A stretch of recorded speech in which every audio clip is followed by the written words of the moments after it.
All right. Hi, everybody. Mr. Spam here, back with the fourth episode of the Spamcast, or as I like to call it, the disaster podcast. I hope one day it's gonna be less disastrous. Maybe I'll be able to buy a real green screen. That's that's maybe too high an ambition, right? So as usual, this week I watched a few pieces of media, like about three. I don't know why I say about three when every week I'm gonna talk about three things. Even though I'm gonna kind of cheat this week, you'll see why. It's for the greater good. And well, I mean, I don't have much to say. I guess I'll jump right into it. With the first thing that I watched, which was the new Amazon made second Borat film with Sacha Baron Cohen, which first off I thought he was the director for the Borat films, but I guess upon looking it up, I guess he's not, which is a bit odd. But I mean, I guess he writes at least the film and he acts in them, but I don't know what the director does in those films. Then maybe he's just there to have the director credit and be like, oh look, I'm the director. It's my film. I don't know. So the second movie. Well, okay. I guess I'm gonna preface by saying no. I wasn't too impressed by it, right? I don't think. Maybe I should start by giving my point of view on what on how good the original was. I'm actually a big fan of it, the original.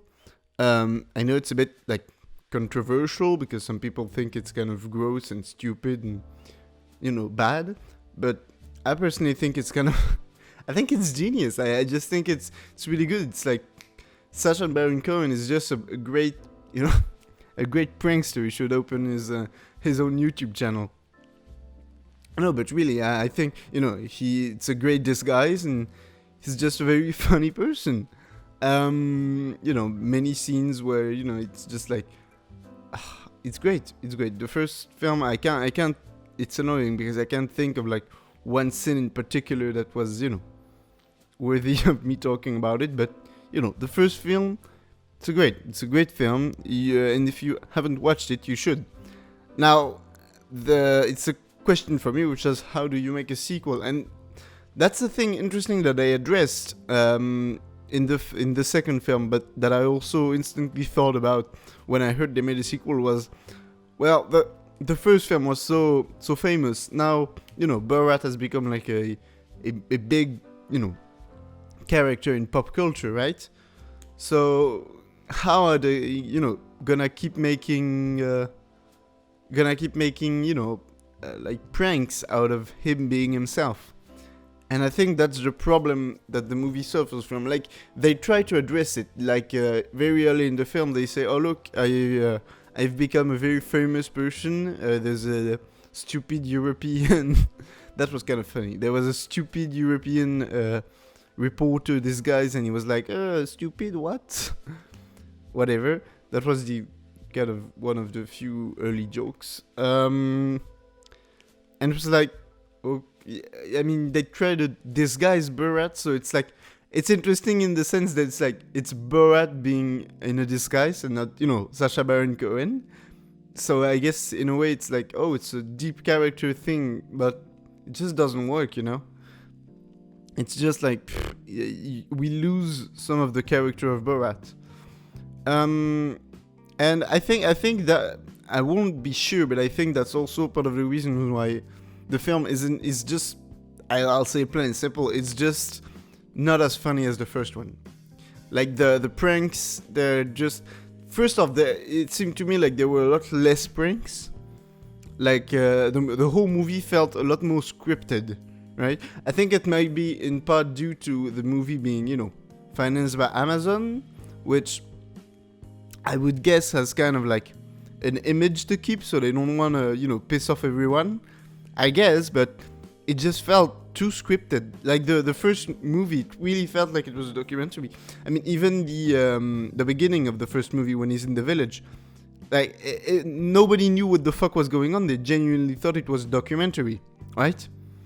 So that's what I found really interesting in the first film. And it's well known that pretty much the entire population of Kazakhstan was like, why the fuck did you do this to us?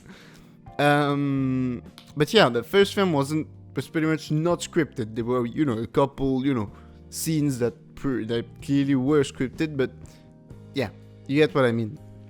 The second movie genuinely feels like, well, there was the whole opening sequence that were, like, the first 10 minutes were just story, right? And it's like, well, we don't care about, like, the story of Borat. We just want to fucking see him prank. And I know it might sound a bit, like, regressive, like, me saying it like, oh, but we don't want story, as in, like, oh, no, I don't want to, you know, I don't want to develop the character. I just want to see him funny. But, like, I know it might be regressive, but I just think, you know, some movies you can, you know, do a sequel where you just develop the character, but I think Borat is just, he's just not the kind of character that you need to develop to make, you know, more funny. Like, I genuinely really didn't like the whole aspect of them trying to make it, I guess, emotional. They try to make a lot of emotional scenes in the film, and it was like, why? We don't need to cry for Borat. We don't need to be like, oh, Borat is such a nice guy, but like, okay, dude, you, like, in the first film, like, the most emotional scene was when he like, seriously, the most emotional scene in the first film was when he discovered, I don't remember who the actress is fantasizing about in the first film, but he discovers that she's not a virgin. And that's the emotional, you know, conflict of the film. And it's like, it's so dumb it makes you laugh, but in the sequel, there's a lot of, like, things where there's genuinely trying to, you know, be emotional, and it just doesn't work with Borat, right? It's like, why would you do that? I don't know, it's very, I think that was one of the big problems. Yeah, this, and it felt, just as I said, just really scripted. And the pranks, well, like, for example, I think the worst example of, you know, it was sort of like wasted potential, was the whole fax sort of recurring joke. So in the movie, Borat talks with his president in Kazakhstan, you know, about his mission. And, you know, they talk through fax, okay? And, like, I think it was just wasted potential. Like, literally the whole joke was, oh yeah, they're using fax, isn't that funny? No, it's it's not funny. Like, I understand it's an old technology. Isn't it so hilarious that they're using old technology? But not really. I mean, I didn't really, not funny, didn't laugh, is what I have to say about this. Like, they could have used it really well, like the guy who runs the post office that he's using to send and receive fax. The guy clearly knows about Borat, right? And it's like, well, then he just doesn't laugh when he's, you know, like, it's like he doesn't look surprised every time there's like a fax saying, oh yeah, we're gonna kill you. It's like, and the guy, sorry. And the guy just receives the fax and is like, oh look, they're gonna kill you. It's like, if that joke had been in the original film, let me tell you, the fax guy would have been a lot more surprised. Even he would have, like, at some points, you know, Borat sends messages like, oh yeah, I'm gonna give my daughter for the guy who has like a sugar daddy or something, and it's like, he doesn't even react. He's like, okay, I'll send this. I guess maybe that's the joke, but it's like, it's not funny. It would have been funny, like, have the like the fun of the original Borat movie wasn't, you know, oh look, he's a funnier European guy, you know, like the comedy of it came from the reaction of the people, right? When in the first film there was a dinner party scene, right? And Borat, sort of like acts like a fucking idiot because that's what he is, right? He invites a prostitute, he insults people at the table, he calls them retard and things like that, and it's like that's kind of funny in itself. But what's funny is the reaction of the people who are like, oh yeah, but no, it's a different culture. You see, it's okay. Like they just react like fucking idiots. And like pretentious idiot Americans, which was like, holy shit, that was funny, right? The reactions are funny. Not Borat being stupid is funny. Like when Borat just has a chicken in the subway, that itself isn't funny.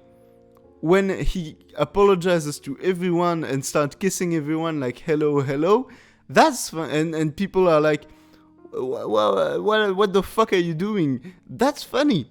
Right?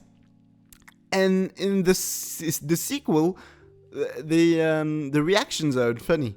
Like half the time they're just like, oh, I guess that's what that happened. Great. And that's not funny. Didn't laugh. I guess now that I'm on lockdown again, because my entire country is back on lockdown, thanks Europe, I'm gonna go absolutely insane because I'm completely alone in my apartment. So fun times. Maybe I'm gonna try to make content for fun. Maybe I'm gonna try to make. How do you prank? That's actually a good question, actually. How do you prank during COVID? Because you can't be in contact with people. I should try to figure out, on YouTube, how pranksters do their their art during COVID-19. I mean, I guess they do it just like Borat did. He just stayed in a single place during half the film.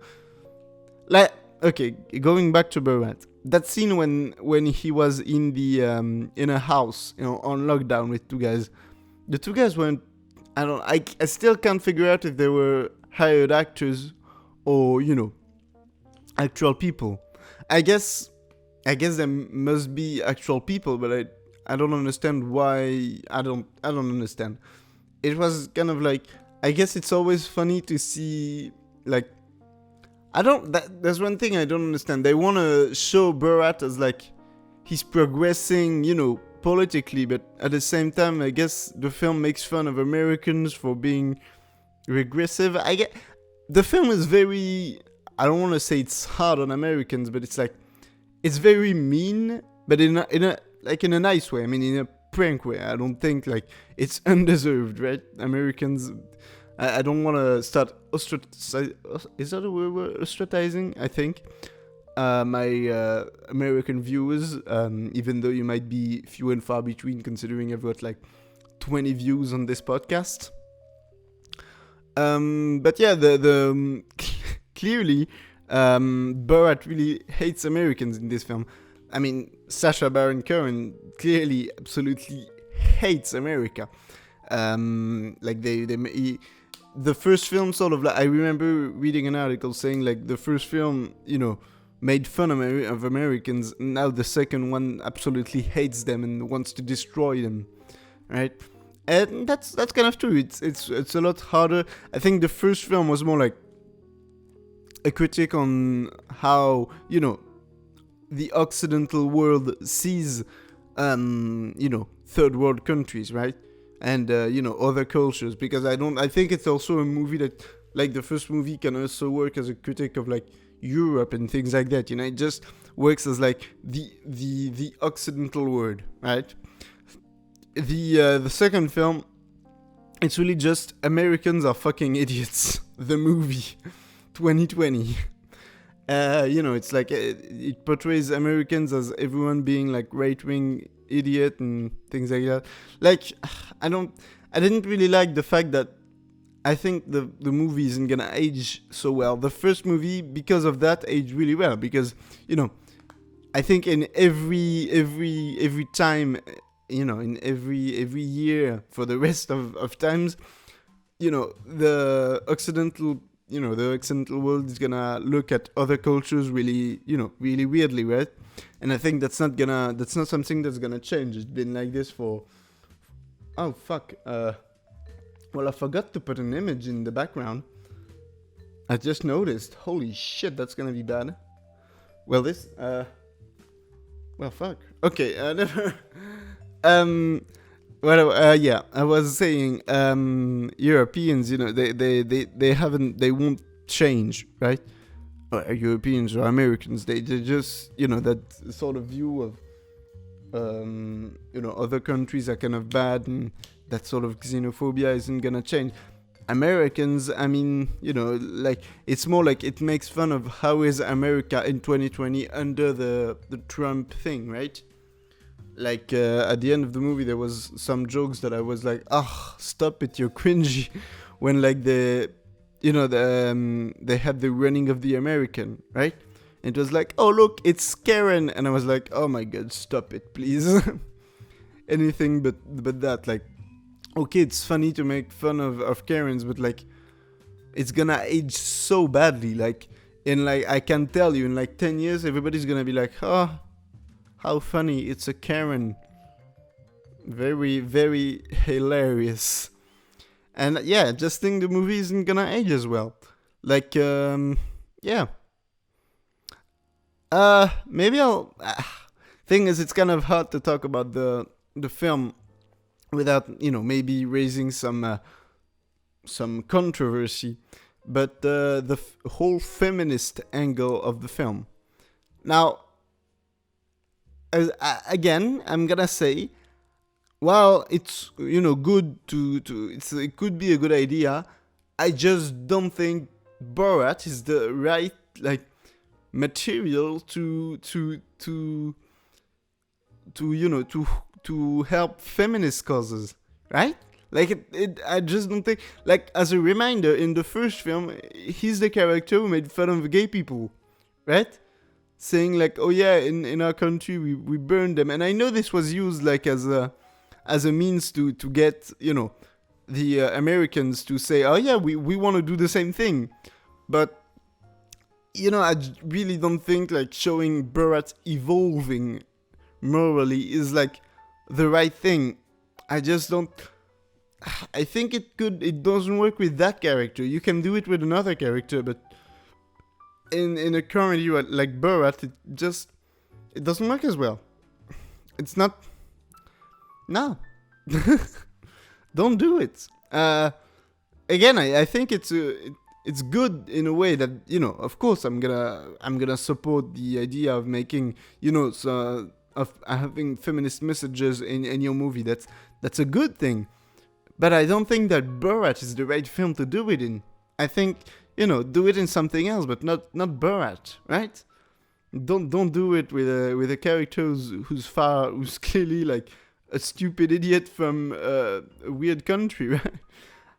The Kazakhstan government is gonna kill me, right?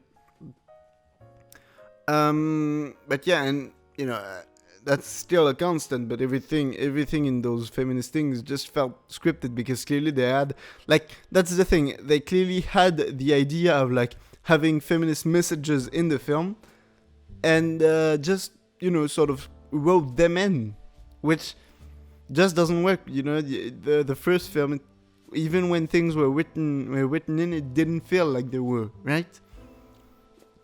The whole thing felt scripted. I think the only scene that I felt really wasn't scripted was the whole scene with Trump's lawyer, which was honestly a fucking great scene, which was at the end of the movie.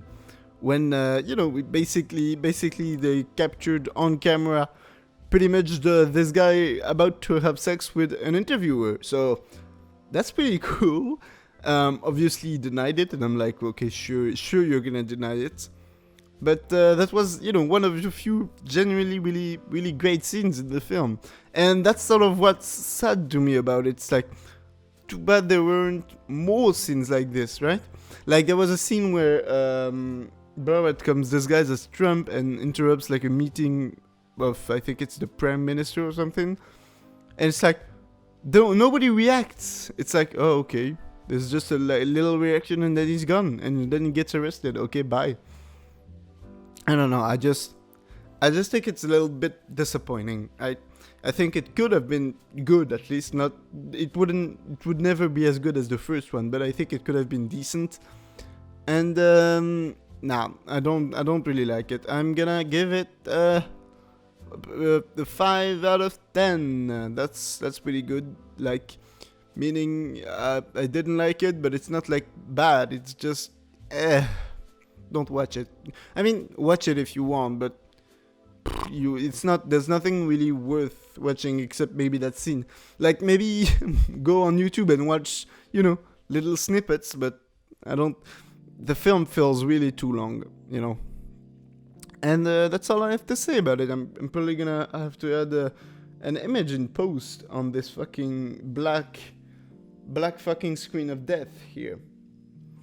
Alright, let's take a little breather. Bye. And I'm back. So this time I thought about taking an image. I don't know how I'm gonna do it with the Borat review, but I guess I'm just gonna like put his face on the little black square. I don't know. So this second piece of media, it's gonna be music, and it was sort of like my genuinely really good piece of media of the week. I've listened to it like 3 times in the week because I just love it, and I really wanted to like sort of like appreciate it for what it was, which was Fishman's Long Season. So Fishman's is the name of the band, Long Season is the name of the album. My name is Mystery Spamtano here, and welcome to the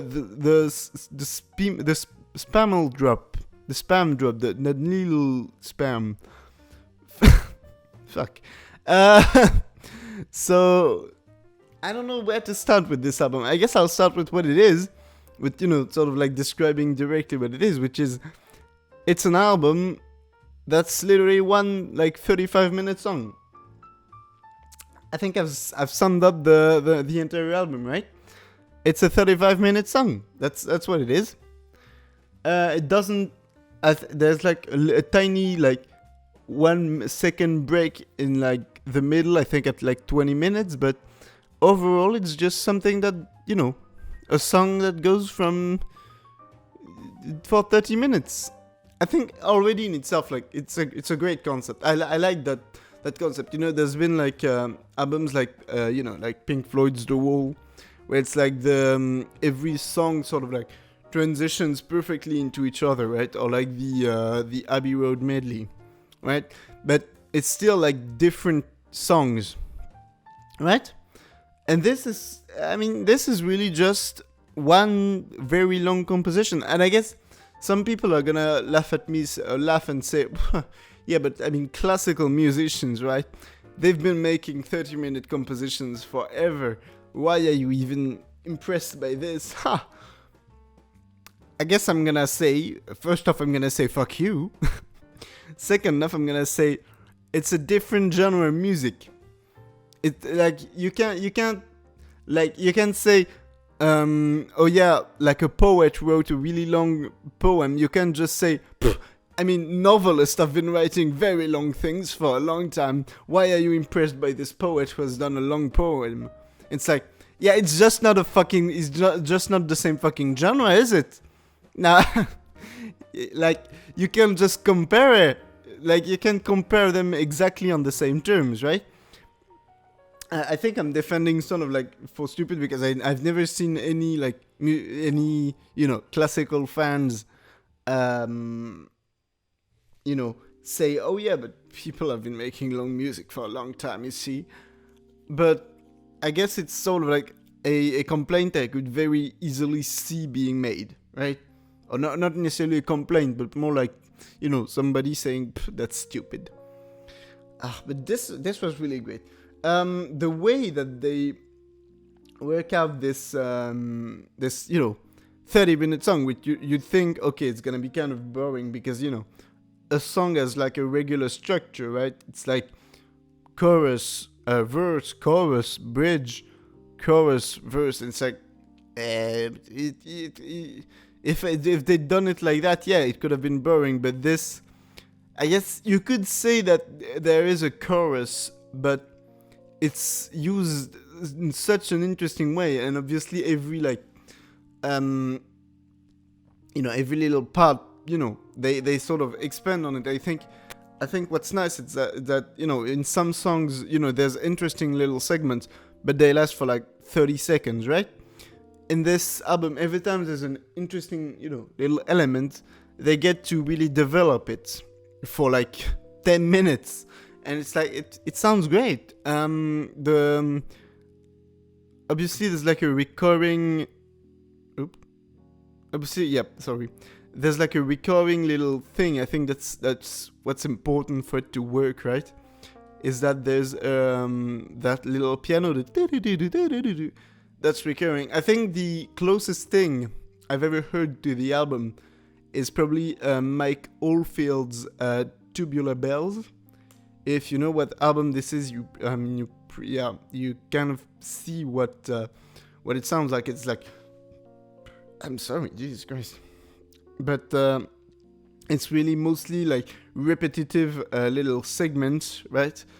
That just kind of flow into each other by having like an instrument do something different on top of it, but it still works, right?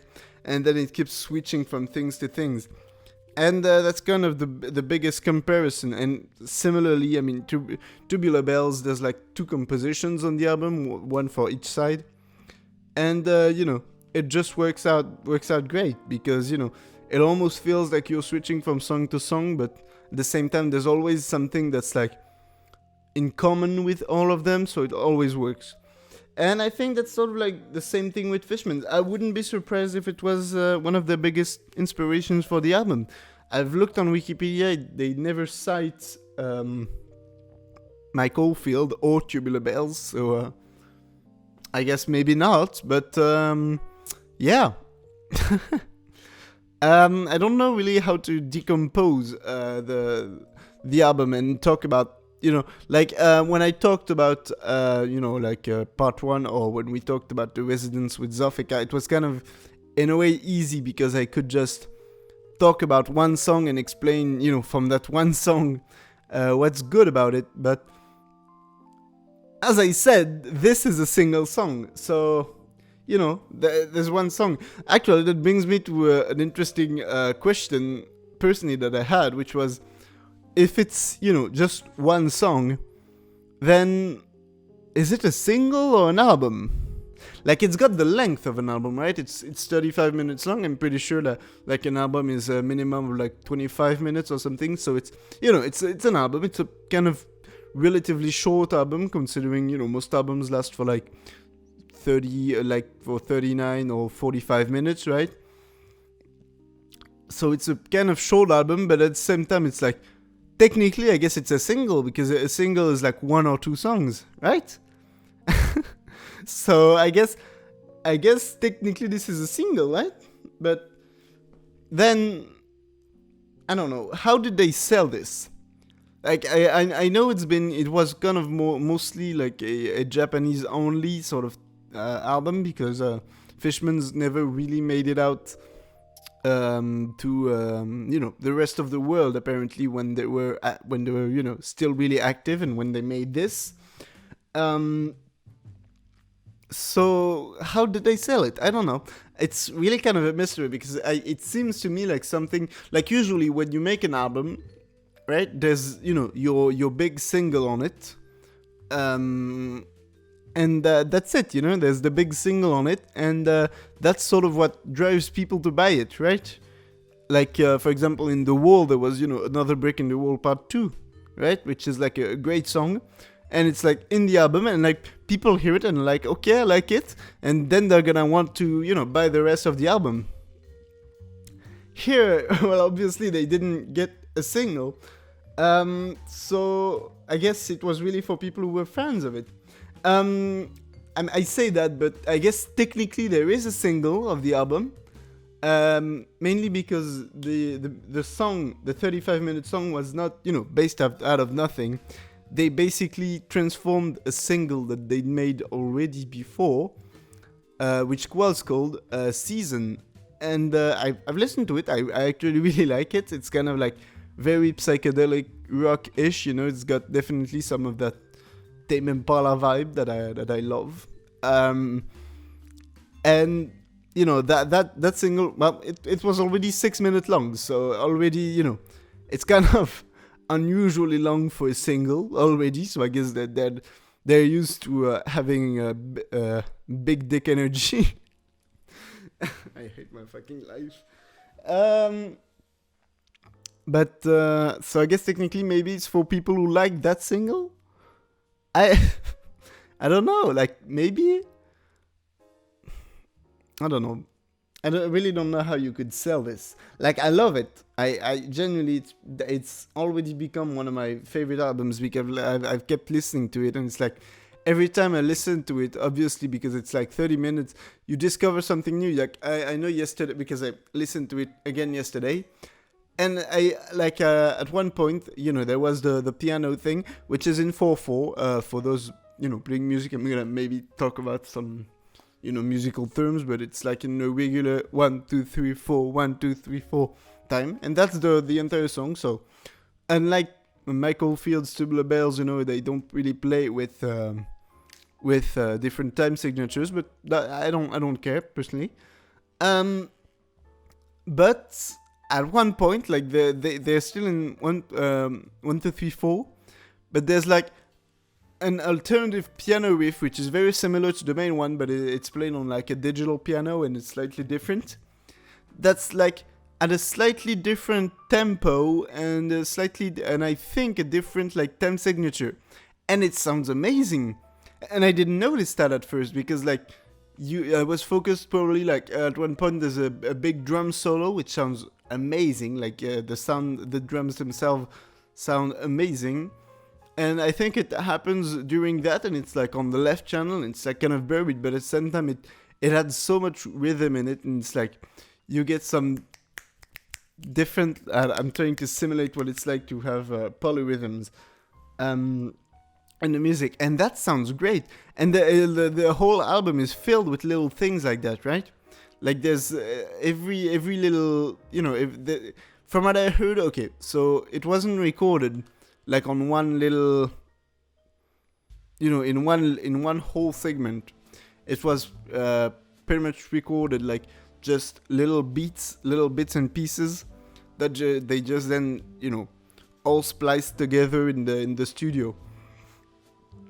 And I guess that's something you can I guess hear, but I think that allowed them to really get very creative. Like for example, if you think about Frank Zappa, who did this a lot in the studio, basically just recording little bits and then putting them together. His music sounds great and sounds very varied. Like it allows him to go kind of in all kinds of places, in all different places in like the span of a single song. I think that's a great recording method. Actually, I'm really annoyed because I keep having like gas coming up, which I didn't, like I literally just woke up and ate an apple. I don't understand why I've got gas, but whatever. Gas is gas. I'm fucking disgusting. I'm gonna talk about something else because I didn't stop just at, listening the album. They actually, and that's fucking amazing, they played it live. Live, my friends, live. That's really amazing to me. Like, when I found out, I was like, holy shit, did they play this 35-minute song live? How did they even do it? I don't like it as much, the live version, but I did find it extremely interesting. Like, it was great nonetheless. It sounds very different from the studio version, obviously, because they didn't have access to all the instruments, they have in the studio, and like all the different little effects. I guess it's like they transformed it into, I guess, more like a more straightforward song, right? It feels a little less. It feels like a very long jam session, basically, the live version, but a really good one. There's more emphasis on like guitar solos. Like in the album version, there's like a few guitar solos, but the guitars are mainly used either as a rhythm or as like lead, but like a a written down lead, like a melody. There's a do do do do do do do like this. I'm trying to do the fucking melody, but it's like bad. And that's how it is in the studio. And in the live version, the main guitarist, who's also the main singer, he does a lot more soloing in it. So it's just very different. He's a good guitar player, so that's not the problem. It's just, I don't know, it just feels very different. It's less atmospheric, the live version. It's definitely more of a song.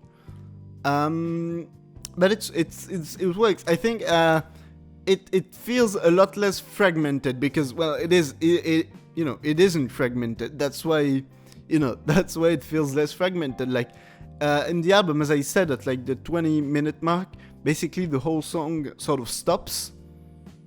For like a second, and it starts again.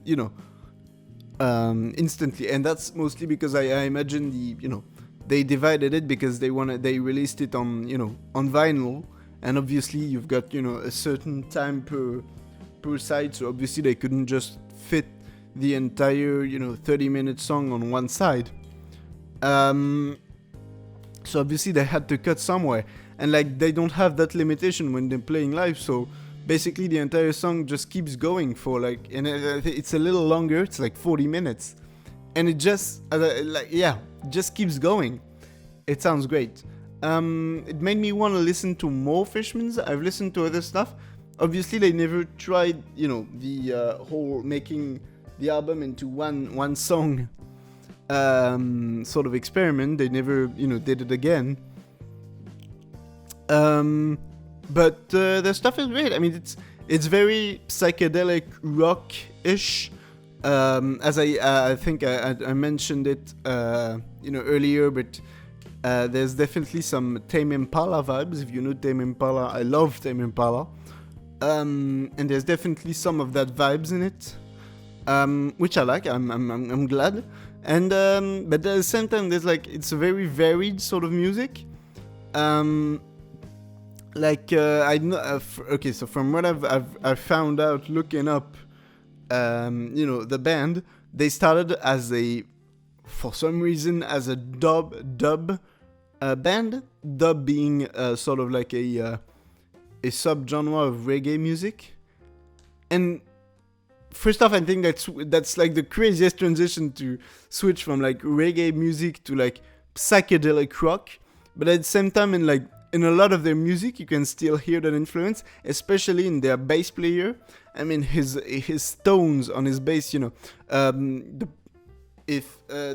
whole thing of like reggae and dub bass is like a very, very profound bass, very deep sounding bass tones.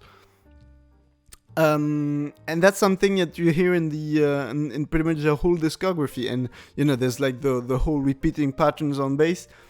And still, there's some like the rhythms of reggae. Like if you've never listened to reggae, which is weird, but whatever. If you've never listened, it's like ta ta ta ta ta. It's the 2 and 4 that are important, I guess you could say. I'm not we should ask fucking Adam Neely for this. Who knows? Who knows about these things? But right, there's still sometimes the reggae time, particularly with the guitar. So you can hear those influences. I don't know why I was talking about this. But yeah, I listened to the whole thing, and that's kind of interesting. It just feels like a big mixed bag of influences, right? Their first album, it's not, it's kind of meh, because as I said, it's pretty much the entire album is just a reggae album. Japanese reggae is just kind of a weird genre, I must say. I didn't expect it to exist, but I guess it does. Japanese reggae. Check it out. But yeah, there's still another album I wanted to listen to by them, but I'm gonna see. I forgot the name. I mean, I'm already bad with names. If you ask me to remember the names of albums that have Japanese names, that ain't happening. I'm sorry. So that was, Fishman's Long Season. Would I recommend it? Absolutely. I think you should. Really, it's not something you should listen to, on the side while you're working. I mean, you can once you know it very well, but I think, for a first listen, you should really, focus on it. Like, watch it like a movie, It's an experience. It's not like a couple of songs. Like, I remember seeing a meme because, of course, there's a Fishman's, Reddit, and it's like, of a guy going like, well, the song Long Season just started. I guess I'm not moving for 40 minutes because you don't want to, it's like, I've got this rule, right, in my life that if I start a song, I don't stop it. Right? If I start playing a song, I don't want to stop it. Same thing with a movie. If I start playing a movie, even if I hate it, I don't stop it, right? And it's like, well, the problem here is it's a single song. It's one song, so I guess I'm not stopping it for like 30 minutes. Great. Fuck it. So I'm gonna give the album, I guess if I were completely subjective, I would give it like a fucking 10 out of 10 because I fucking love it. But I guess to be fair, I'm gonna give it like a 9. Just remove like 1 point for, I don't know, for it not lasting longer, maybe, because I think it's just great. Yeah, go listen to it right now, and listen also to the live version and listen to everything by Fishman's. It's great. All right, let's take a break. See ya.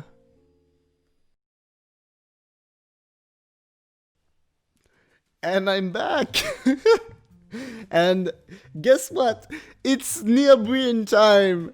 Yes. Oh my god. So I guess so I watched Adam from Your Movie Sucks' video on Neil Breen, and instantly I was like, holy shit, this is fucking genius. I need to watch this. So, me being me, sorry, I touched the mic. Me being me, I decided, you know what? You know who would love this? Zofika. So she's not gonna join me, unfortunately, because I think she can't, physically join me. But oh my god, Neil Breen, I don't even know where to begin.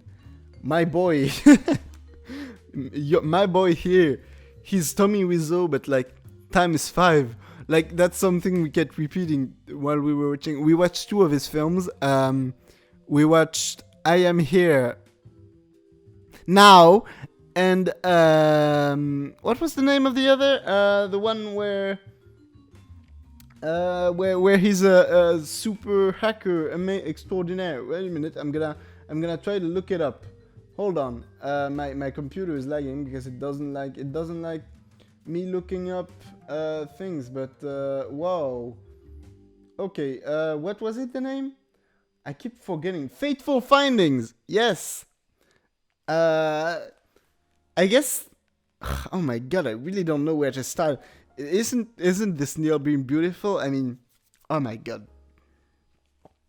All right, I gotta focus. I can't end the podcast like I did last week, which was a fucking disaster. Neil Breen. So we first watched Fateful Findings. I guess even though I had watched Your Movie Sucks' video on it, which is great. If you've never watched Your Movie Sucks, is a great. I wanna kiss him. I get even so I knew sort of like what to expect from Neil Breen, but at the same time I was glad that Adam didn't spoil every funny thing in the films. It's sort of like he let me enjoy the film for what it was, right? And from the first fucking minute we were like, dead, because like the movie opens, I guess, on Neil Breen putting sprinkles on a book. It doesn't make sense. There's no fucking story in this film. So I guess I'm gonna try to say what the story of Fateful Finding was. Basically, it's the story of like two kids, right? It begins there's two kids. They're walking in the woods. They're friends, right? Then they find a mushroom that transforms into little stones. The kids take the stones. Then they get separated because I guess the parents of the little girl want to move away. So the girl, not before doing some little Hitler salutes from her car, they're far away. Then we cut to present day, where Neil Breen is a writer, I think that was his job. He's in a suit. And he gets run over by a car. Like literally 2 minutes after the start of the movie, he gets run over.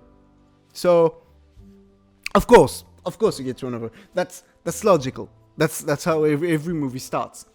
Then he's in a hospital, but miraculously he survives being run over. Because of course he does, because he's Neil Breen, and because apparently there's The Rock.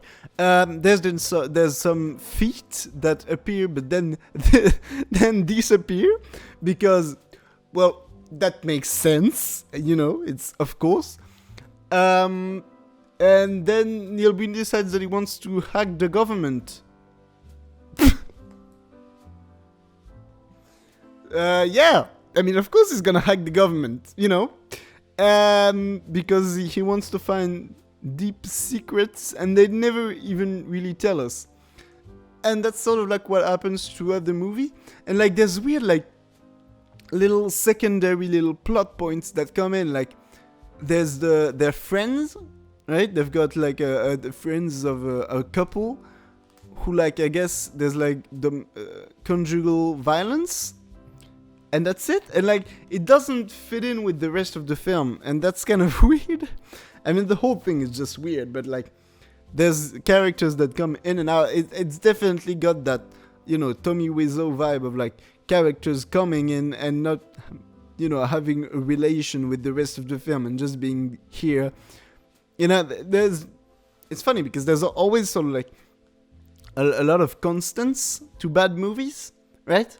And one of the big constants is them trying to put as many plot points in the film as possible.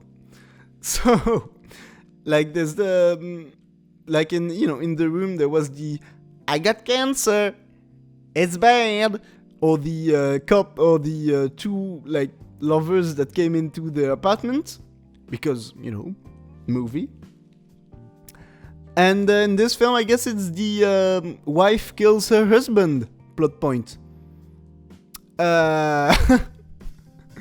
Like, for some reason, one scene, there's one guy who's been presented as an alcoholic, who's working on his car, and his wife goes like, "I'm gonna shoot this damn car full of holes," and the guy goes, "No," and then he gets shot.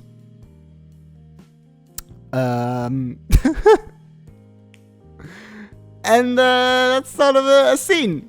Then Neil Breen comes in and he goes like, "I cannot believe you committed suicide. I do not believe you've committed suicide. Why have you committed suicide? How could you commit suicide?" It's a great scene.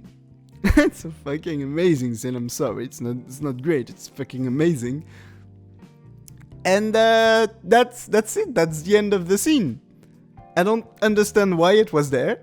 I don't understand. Like that was the whole development of the characters, right? It's like, well, they exist, they fight, and then he's dead. The end. And right after that, Neil Breen decides to give out, the information. Not before, for some reason, again. Neil Breen meets again the little girl from the beginning, the one who was like I'm probably gonna get demonetized from doing this, but whatever. I'm just imitating what happened in the fucking film. And he meets her again, and so he cheats on his wife, and his wife kills herself, because everybody kills himself in this film. And that's it. I guess his girlfriend gets kidnapped, and he doesn't care, so he's still gonna, upload the information. And that's it. And at the end, every politician kills themselves. Because, why not? They've found information, and oh my god, the the end of the, oh my god, the everybody kills themselves scene at the end is just, it's pure gold. Like, you get one guy going, I resign today from president of the bank. The bank.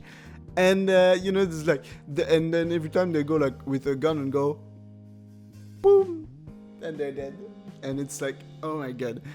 The special effects in Neil Breen's film, they're the best. He uses a lot of stock footage, a lot of green screen stock footage as his special effects. They just look great. I don't understand how he made so many films, because like he's made like 5 films already, right? That's a lot of movies. How did he make these films? Oof, I'm sorry. I'm really confused. And also in the film, I think I want to talk about it. There's the garbage scene. Literal garbage. There's a scene where he's just sitting naked in a room, and he's filled and is like surrounded by trash bags.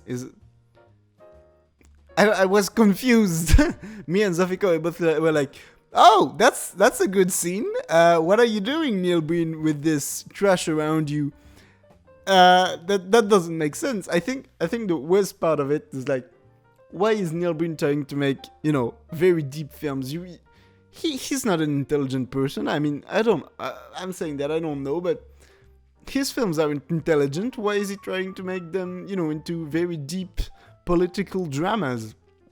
It's weird. It doesn't make sense. And, it's like it becomes a psychological drama. He goes to like the psychiatrist, but then the psychiatrist disappears.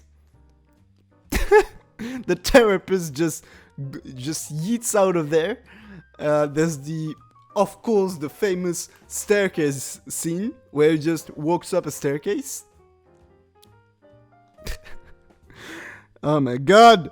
I think on the therapy scene there was the great scene where he just went to the therapist, went up the stairs, talked for like a good 10 seconds with the therapist, and then leaves. And like, I think that's the problem with the entire film, is like he just keeps going on, saying things and then just leaving them. Like at one point there was just a scene where he's like, oh yeah, I need my medication. Thank you for medication. I don't need medication. Throws it away. That's a scene. And like, it doesn't come back again. Nothing comes back again. Like the therapist, he just goes to see him and then he doesn't go again. And like, they're just like, I feel better. And it's the end of the scene. What are you doing, Neil Breen? So then we watched I Am Here. ... Now. I even felt saying that. That's how quality we are here. I don't know where to start with this one. I guess the plot of this one is Neil Breen is Jesus. I think that's pretty straightforward. So the whole movie is like, I am Jesus. I am disappointed in the human race, and I'm just gonna punish bad people, right? I don't understand. I think he's got very left-wing views, I guess, Neil Breen. But like, it's really weird. His films are trying to be political, but they're like the most basic political, like, oh yes, politicians are corrupt. They don't want green energy. They're bad. Politics are bad. Banks are bad. And it's like, okay, Neil Breen, whatever you say, you weird like fucking 50-year-old guy. I need to figure out how old he is. I'll need to go on his Wikipedia page, because that's where you get all the highest quality information. But yeah, fucking Neil Breen. So the film opens like on a pretty decent shot, which at first we both thought, Zofika and I were like, oh, that's a pretty nice shot. Maybe he rented a drone. But then when like another shot came, it was like, it looked completely different. We're like, oh, it's just stock footage. So the entire credit sequence is just stock footage. He loves stock footage, I guess, and stock music. Pretty much all the music in his films are like royalty-free music, which sounds absolutely awful. Oh my god. So I guess after the pretty cool aerial shot, we see a meteorite landing on Earth, and I guess it contains Neil Breen, and Jesus Breen, I'm sorry. Then Jesus Breen comes out, he turns his head and he slowly transforms into zombie Breen, zombie Jesus, because zombie Jesus, everybody knows about zombie Jesus. Goes, I am disappointed in Earth. Then there's some baby heads. They're very meaningful. And then he comes across like some people in the desert who are just taking drugs. And he like they must think it's the fucking weirdest trip. Like imagine you just fucking snorting like coke, and then suddenly Jesus appears and freezes you and steals all your clothes. As one does. And then Jesus just goes to Las Vegas. Jesus goes to a casino. That's fun. I'm really disappointed that's not what he actually did, and I'm really disappointed Jesus didn't actually go to the casino. That would have been like a much better movie, like Jesus brings down a gambling ring. That would have been great. But no, instead he just does errands. And then we also, throughout the film, just see, like, politicians going, I will pay you so the environmental bill doesn't pass. And it's like, okay, who cares? Like, good, there's nothing that's happening. A lot of the movie is just made up of, like, scenes of Neil Breen driving around. I guess he must live in Las Vegas because he wasn't moving. And it's like, nothing happens. Like, for a lot of the movie, nothing happens. Just Neil Breen walking. I think, clearly, if you cut all the useless stuff that happened in the film, it would last probably, like, 10 minutes. It would be a 10-minute short film. A really bad 10-minute short film, but a 10-minute short film nonetheless. I think I want to talk about my favorite scene in the whole movie. Even in the whole Neil Breen, double feature we watched. I just become a stripper scene. So at one point, one of the characters in I Am Here Now is a woman who's been fired from a job at like an environmental company, and she's been fired because the politicians are corrupt and stuff, and I guess she's walking around with her sister, with her very plastic baby, which looks absolutely like it looks hilarious, the baby, and they're just talking like her and her twin sister, who they don't look at all like each other, but whatever. And then just her twin sister goes like, oh, you don't have a job, you need money to raise your child, become a stripper. Become a stripper. That's Neil Breen. That's one quote if you've ever needed one. Oh my god. Become a stripper. Neil Breen 2009. I love it. It was just wonderful. Like, it's probably, I think I never laughed as much as I did watching, those two movies as I did before, like watching any movie, even like comedies. Like, it's crazy how funny it is. You should really watch his movies. Both Fateful Findings, I Am Here Now, like, they both are amazing. With Zofika, we definitely want to watch, the rest of his films. And we actually have the idea that we're probably gonna try to record our reactions. Could be quality content for our channels. We'll see. But yeah, that's fucking Neil Breen. Like, all his movies, I want to see the fucking, like, theory, like, behind. Like, I know there was, like, this interview with, like, one guy asked, like, what the fuck does it mean? And Neil Breen is like, oh, well, I'll let you decide. And it's like, no, Neil Breen, don't do that to us. Explain what the fuck your film means. You can't, just say, well, it's up to interpretation. No. The baby heads, they're not up to interpretation. The zombie Jesus, he's not up to interpretation. Right? Like, please explain to us. Like, why do you transform? Like, oh my god, there was one scene where Jesus Breen, like, fixes cancer, solves cancer. Like, basically, there's, like, this guy, and, like, I guess the whole point is, like, oh yeah, Jesus only helps people who are worthy. And, like, that one guy who's, like, in a wheelchair because he has cancer, like, grabs a toy that was dropped by the plastic baby, let's not forget, and gives it back to the lady who has become a stripper, of course. And I guess that's redeeming enough, and Neil Breen just decides that now he doesn't have cancer anymore. Cancer's gone. Bye, cancer. See ya. It's like, okay, sure, why not? That's Jesus for you. Oh my god, and he just keeps, like, I guess, destroying people's eyes.